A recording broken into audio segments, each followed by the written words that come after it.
আমাদের বোনদের উপরে অত্যাচার করেছে, তাদেরকে জুতাপেটা করেছে, প্রহার করেছে। একটি ধর্মীয় গোষ্ঠী, একটি ধর্মের নাম ব্যবহার করে যারা রাজনীতি করে তারা, আমি নাম না নিলেও পত্রিকান্তরে আপনারা অবশ্যই জানেন।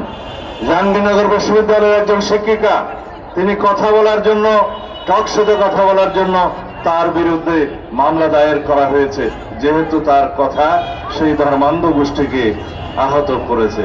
আমরা চাই বাংলাদেশে এমন একটি সমাজ বিরাজ করুক যেখানে আমরা সবাই সমান। এখানে ধর্মের ভিত্তিতে কোনো বিভাজন থাকবে না, এখানে জাতের ভিত্তিতে কোনো বিভাজন থাকবে না। এখানে ধর্ম, বর্ণ, গোষ্ঠী, সংস্কৃতি, ভাষাভাষী সকলেই মিলে আমরা বাংলাদেশী। সুতরাং আমরা সবাই বাংলাদেশের সংবিধান অনুসারে নাগরিক, সিটিজেন।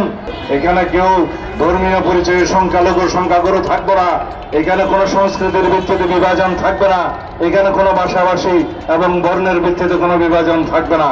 সেই বাংলাদেশ প্রতিষ্ঠার জন্যই আমাদের সন্তানেরা রক্ত দিয়েছে, সেই বাংলাদেশ প্রতিষ্ঠার জন্যই জুলাই গণঅভ্যুত্থান সংগঠিত হয়েছে, সেই বাংলাদেশ প্রতিষ্ঠার জন্যই আমাদেরকে অবশ্যই সামনে কাজ করতে হবে।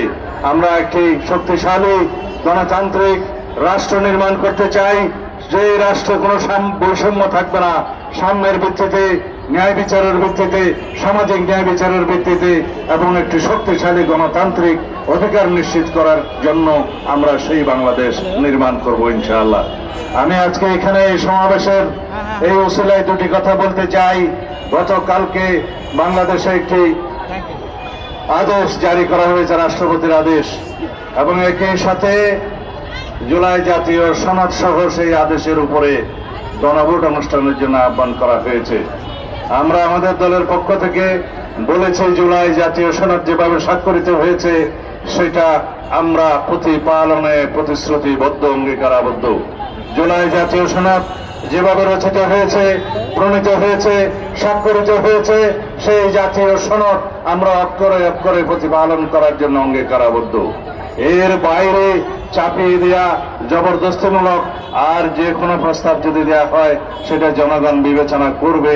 গণভোটের মাধ্যমে একই দিনে জাতীয় সংসদ নির্বাচনের দিনে জনগণের সম্মতি গ্রহণের জন্য যে প্রস্তাব করা হয়েছে সেটাকে আমরা স্বাগত জানিয়েছি।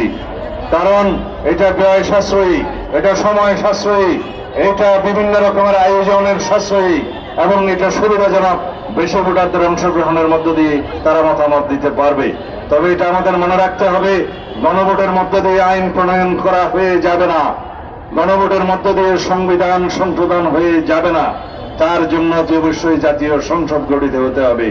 সেই জন্য জাতীয় সংসদ নির্বাচনের পুনরাবৃত্তি করেছেন তিনি 15 ফেব্রুয়ারির প্রথমার্ধে, সেজন্য তাকে আমরা সাধুবাদ জানিয়েছি।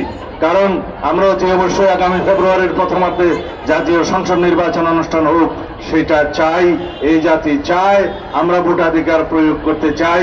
এই জাতির সমস্ত জনগণ সেই ভোটাধিকার স্বাধীনভাবে, উৎসবমুখরভাবে প্রয়োগ করার জন্য উন্মুখ হয়ে আছে।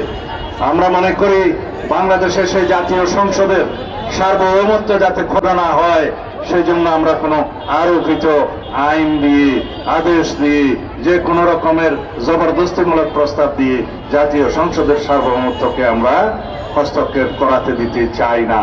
কারণ এটাই বাংলাদেশের একমাত্র সার্বভৌম হাউস, যে সার্বভৌম হাউসে জনগণের প্রতিনিধিত্ব করে, তাদের সার্বভৌম প্রতিনিধিত্ব করে তাদের জাতীয় সংসদ যারা নির্বাচিত হবে তাদের মধ্য দিয়ে। বাংলাদেশে একমাত্র হাউস বাংলাদেশের জাতীয় সংসদের সার্বভৌম হাউস, যে হাউসের যে কোনো আলাপ আলোচনা কার্যক্রম আদালতে চ্যালেঞ্জ করা যায় না। সেই জাতীয় সংসদের সার্বভৌমত্বকে ডিক্টেট করানোর মতো কোনো প্রস্তাব, কোনো আরোপিত বিষয় থাকতে পারে না, সেটা আমরা পুনরুচ্চারণ করছি। ধন্যবাদ আপনাদের সবাইকে।